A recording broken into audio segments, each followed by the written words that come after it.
Hindi masyadong magandang araw o umaga dahil may nabalitaan ako sa asawa ko dahil nung umalis siya, maayos yung pag-uusap namin na after niya umalis 1 buwan lang, susunod na kami sa kanya sa Dubai. Pero ngayon, nagbago na naman. Bago na naman yung plano niya.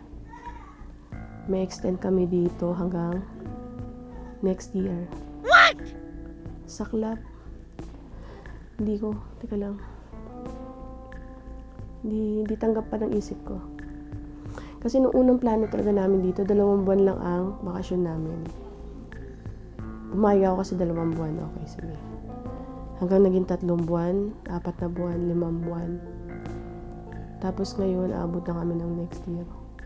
Na parang, ngayon pa nga lang, pa-winter. Sobrang lamig na.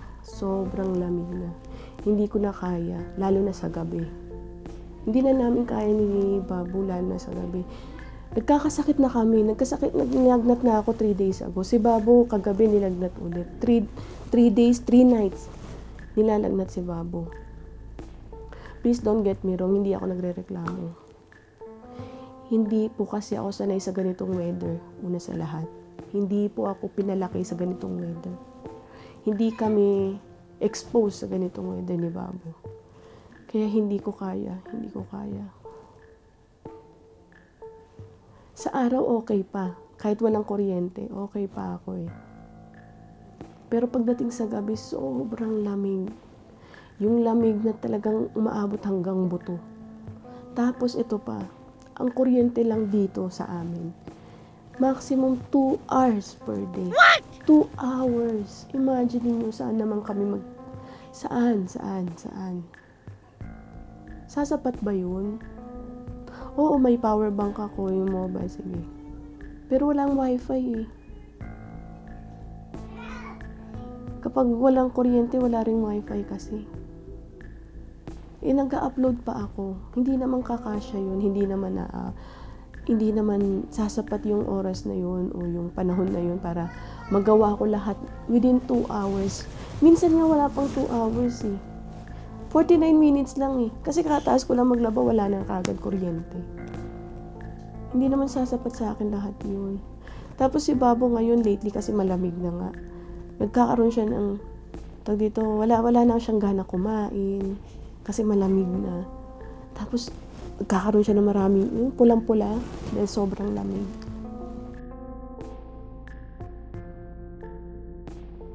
Naawa ko sa bata naawa ko.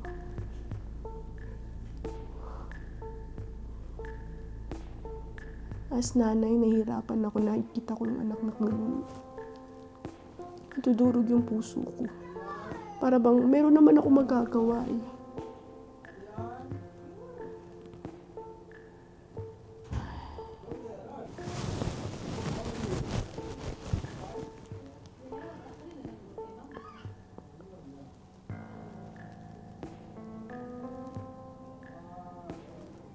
Hindi ko naman sinisisi yung asawa ko sa mga nangyayari Pero hindi lang talaga ako sanay sa ganitong weather. Nagbago ang plano dahil nga, una, yung restaurant nila, sarado. So, pag sarado, walang pasok, walang kita. No work, no pay sila. Ngayon naman, may pasok naman sila pero half day lang. Kaya yung unang buwan niya sa Dubai is half lang yung sahod niya. Kalahati lang ng sahod niya yung natanggap niya. Dahil half day lang yung trabaho niya. At next month pa mag-uumpisa yung whole salary niya na matatanggap.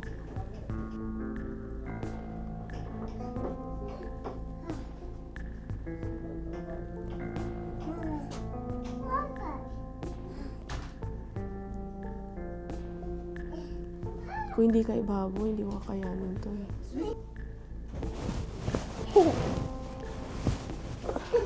Kundi dahil dito sa batang to.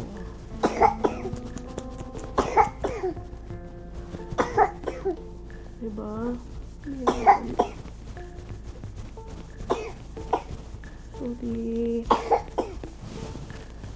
Sobrang lamig ng kamay ng batang to ngayon. Parang, tapos yung tubig pa namin dito, nawawala. Dahil nga, syempre pa winter na, nagyayelo na yung mga tubo. So, sobrang lamig ng tubig. Tubig namin wala ng heater. Dati may heater, pero nagkakaroon kasi ng short circuit sa breaker namin. So, tinanggal na muna yung... Alin? Go in your car. So, nagkakaroon ng short circuit doon sa breaker. Lahat na overload yung breaker. So, hindi kaya na isaksak din yung heater ng tubig. Tapos, may heater din ng sa living room namin, yung pinaka-AC, heater din kasi rin yun. Pag sinaksak yun, kasama yung tubig, wala na. Yung within 2 hours na dapat na makukonsume namin, nagiging kalahati na lang. So, ang hirap.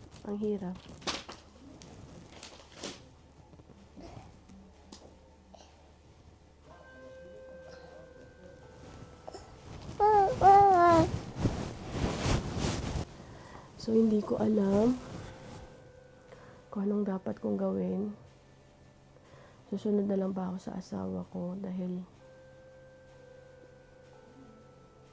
ganun kasi ang kultura dito eh. Walang boses ang babae. May idea ka o may gusto kang sabihin, dapat ang masusunod is lalaki pa rin.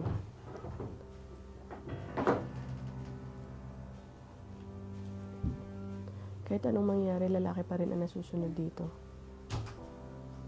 Kumbaga hawak niya yung buhay ko. Well, ganun naman talaga kapag pamilya. Ganun naman talaga pag mag-asawa, diba? Pero hindi ko kasi nararamdaman yung teamwork namin.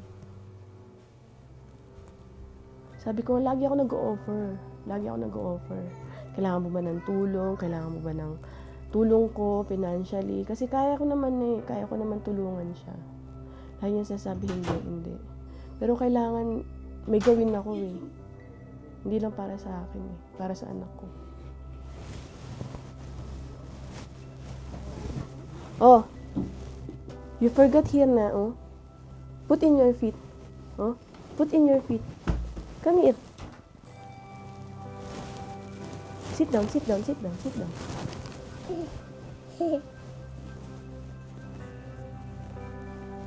Where's the other one? You lost it here. Where is it? Okay. Yes, it's here, huh? Okay. Okay.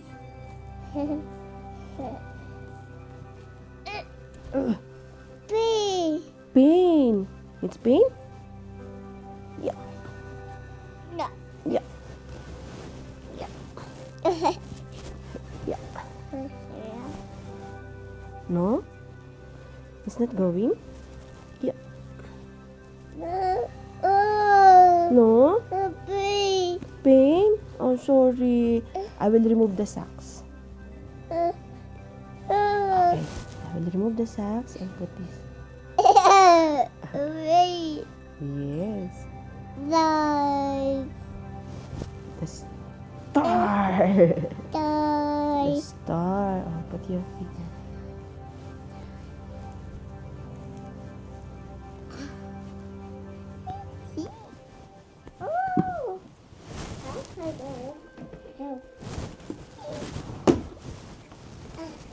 Hindi dahil sa batang to, sumuko na ako. Ito kasi.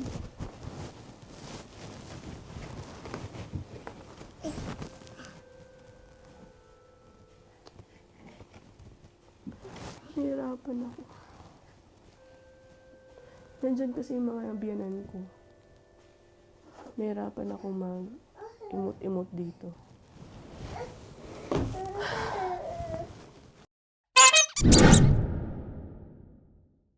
So ayan, inaantok pala si Babu. Kaya iyak ng iyak. Ang daming drama yung pala inaantok ng batang to. Tapos mamaya papakita ko sa inyo yung heater namin. Yung heater namin dito kung gaano kaliit. Yun yung ginagamit namin sa gabi. Kasi dalawang klaseng heater namin dito. Ayun. Nawala na naman kuryente. Wala pang 2 hours guys. Wala pang 2 hours na wala na yung kuryente. Mga na isa't kalahati lang. So, dalawang uri yung heater namin dito, yung electric tapos yung gas. Yung gas, hindi pwedeng patagalin ang paggamit. Kasi nga,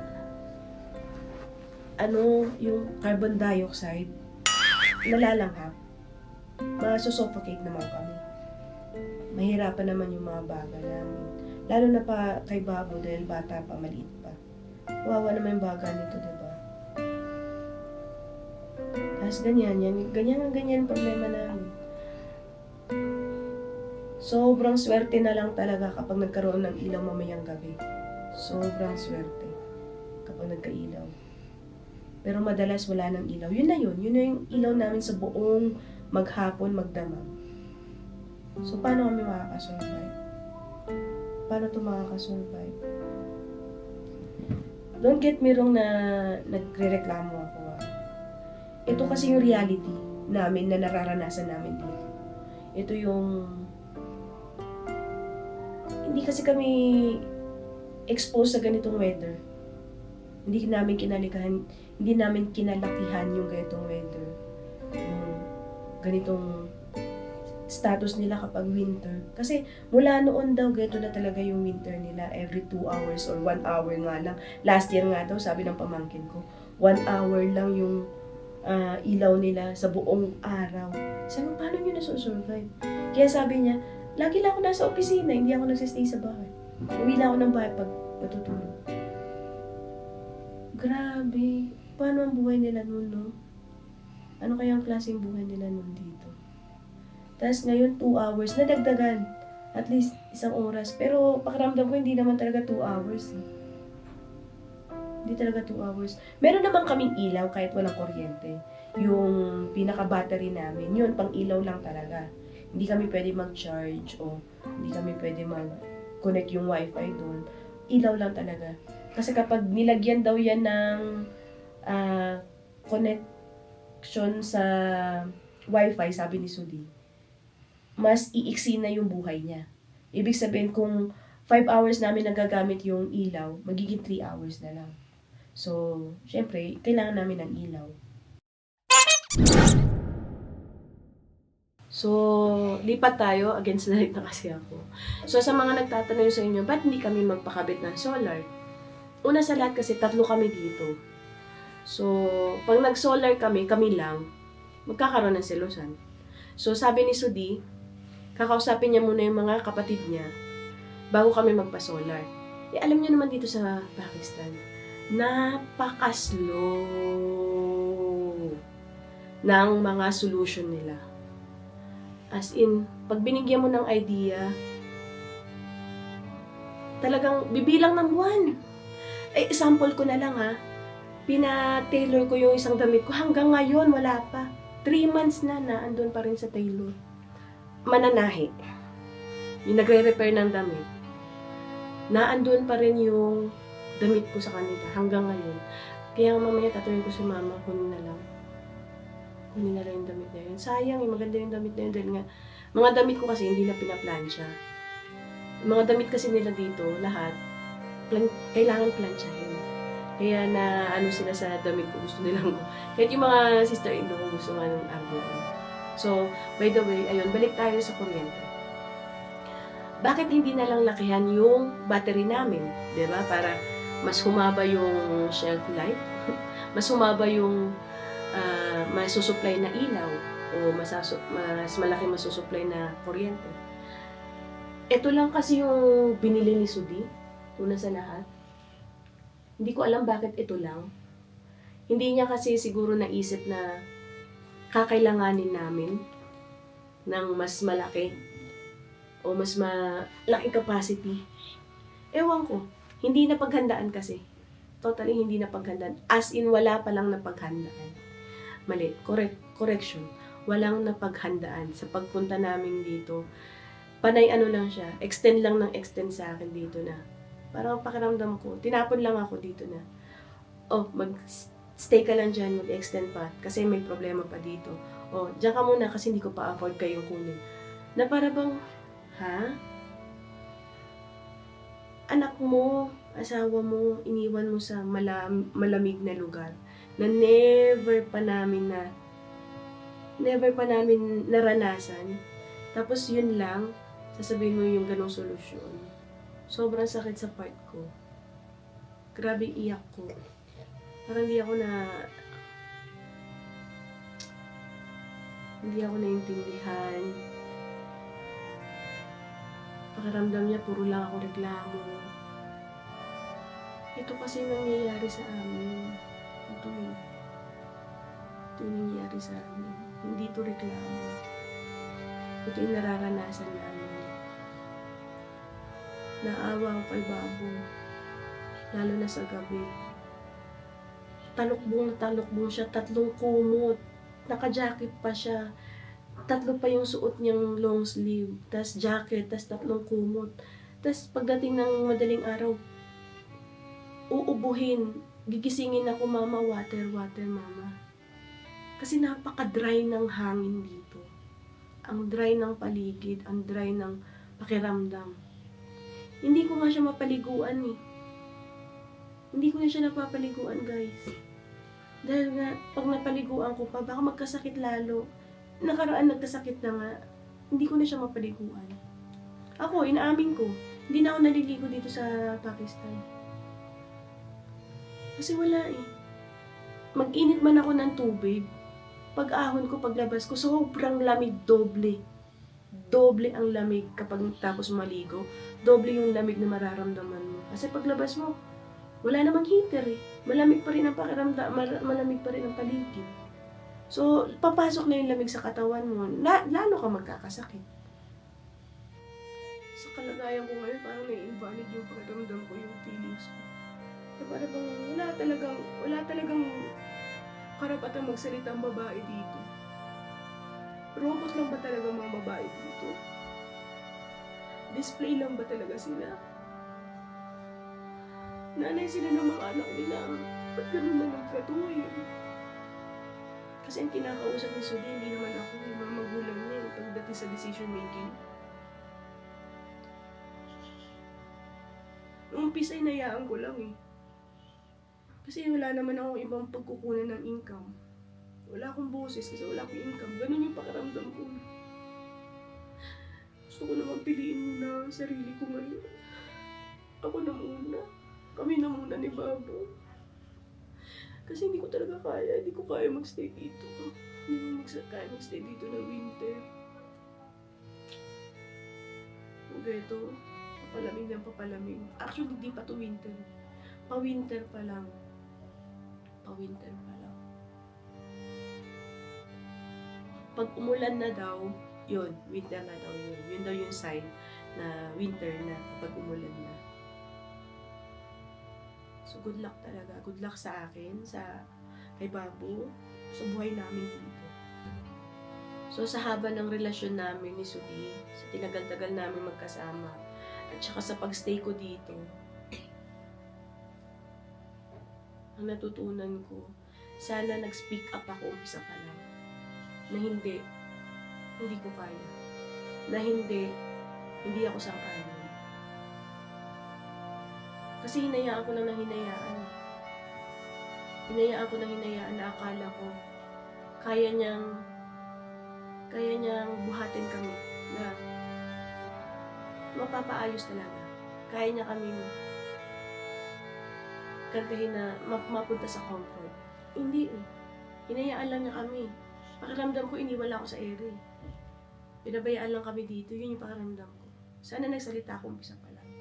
Nung mga unang plano pa lang niya, nagsabi na ako sa kanya. Kasi may magagawa naman ako eh. May magagawa ako. Alam ko sa sarili ko may magagawa ako. Lalo na ngayon, di ba? May babaw ako eh. Lahat magagawa ko dahil dito sa bata to. So, isa pa sa mga natutunan ko dito sa pagstay is ang mga babae dapat magkaroon ng sariling income, sariling pera. Para kung gusto nila mag-decide para sa sarili nila, sa anak nila, kaya nilang lumipad. Kaya nilang umalis. Kaya nilang mag-decide para sa sarili nila. So, sa mga tulad ko na nakapangasawa ng, Pakistani o ibang lahi, na invalid yung feelings ninyo. Ano yung mga ginawa ninyo? Ano yung mga naging solusyon ninyo sa relasyon na yun? Kasi ako, hindi talaga ako na-consider eh.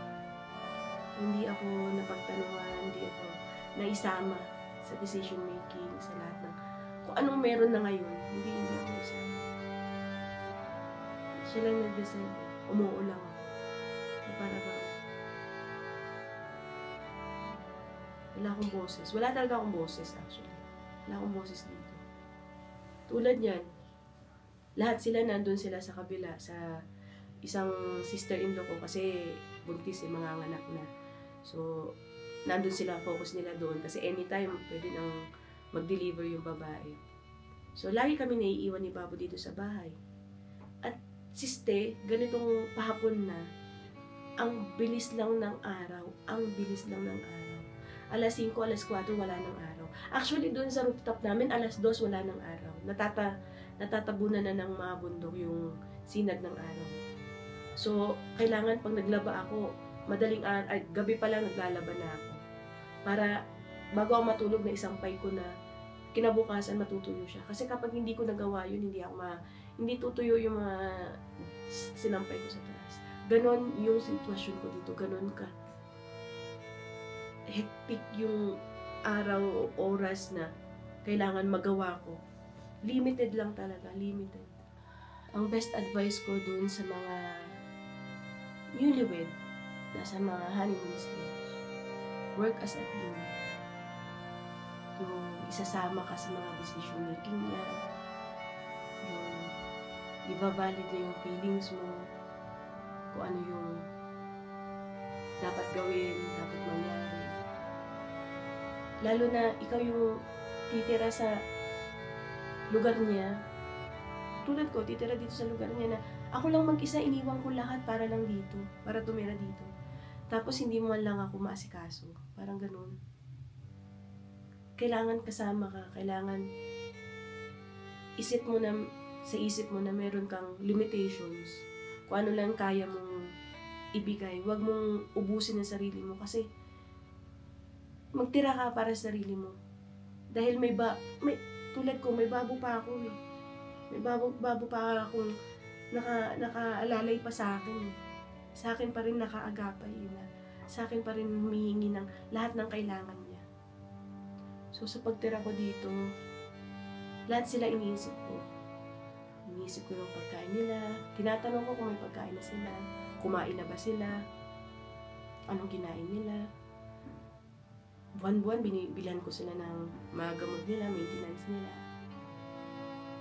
Kung ano pang mga kailangan dito sa bahay, go-grocery. Ako nag-grocery. Binibilang ko rin sila ng damit. Hindi naman to sumbat ha. Don't get me wrong, hindi to sumbat. Pero ang sa akin lang, ngayon na eto na yung sitwasyon namin, may nagtanong pa sa amin. May nag-offer ba ng tulong? Okay ka lang ba? Ano mong kailangan namin dyan? May kailangan ka ba? Oo, si Babo nag-offer sa akin ng electric, ng gas heater. Pero hindi sa pagkas eh. Hindi talaga sa pagkas. Tulad yan, paggabi, 2 oras lang binubuksan. Alas 3 madaling araw, dyan na yung kasagsagan na sobrang lamig. Hindi ko na mabuksan. Kasi sarado na yung gas. So, tinuruan kasi kami ni Mama na mas kami magbigay ng favor sa iba. Na, ayan, mag-alok kami, mag-offer kami kung ano mga kaya namin ibigay o kaya namin i-share sa kanila. Kesa naman na sabihan kami na, kailangan ko ng ganito, kailangan ko ng ganyan. Bigay mo sa akin ganito. Yun ang hindi ko kaya. Hindi rin acceptable sa akin. Kasi may kusa kami. may kusa ako.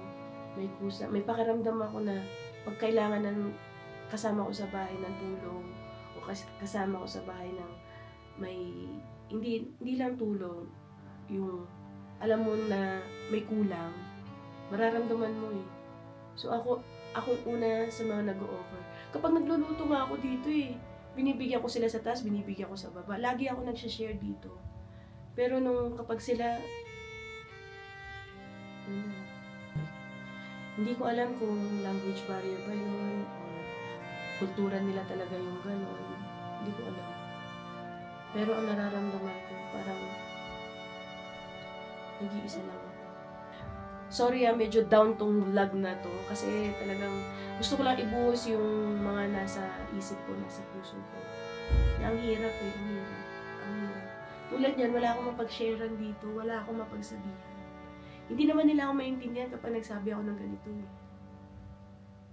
Sino sasabihan ko, si mama, si papa, hindi nila maintindihan. Kaya salamat sa mga nakikinig sa akin, salamat sa mga nanonood sa akin. Sobrang sakit na ng ulo ko kakaisip.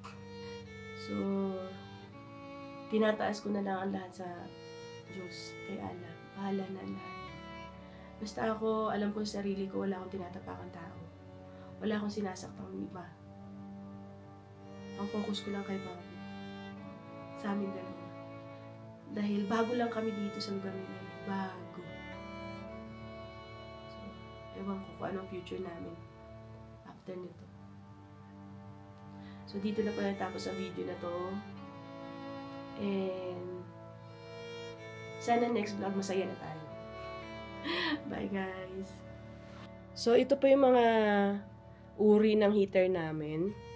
Ito yung isa. Ayan, may cylinder. Tapos, ito naman, isa. Pero, ang gas nito is nasa labas. Ayan, makikita nyo nasa labas siya. Hindi siya pwede ipasok. Kasi delikado. At, ito naman sa living room namin. Itong pinaka-AC namin. So, yan yung mga heater na ginagamit namin. Pero, so ito, pag ginamit to, hindi siya pwede gamitin ng more than 2 hours. Kasi nga, iba na yung amoy niya. May nilalabas na siyang ibang amoy. Nakakasama sa baga yun, sabi nila, sabi ni Sudi din. At kahit naman ako, nararamdaman ko, talagang makati sa lalamunan kapag tumagal na siyang gamitin. Ito, bago lang to eh. Ito, pwedeng electric, pwedeng gas. Pero paano mag-electric? Wala nga electricity. Diba? So, ito, ganun din.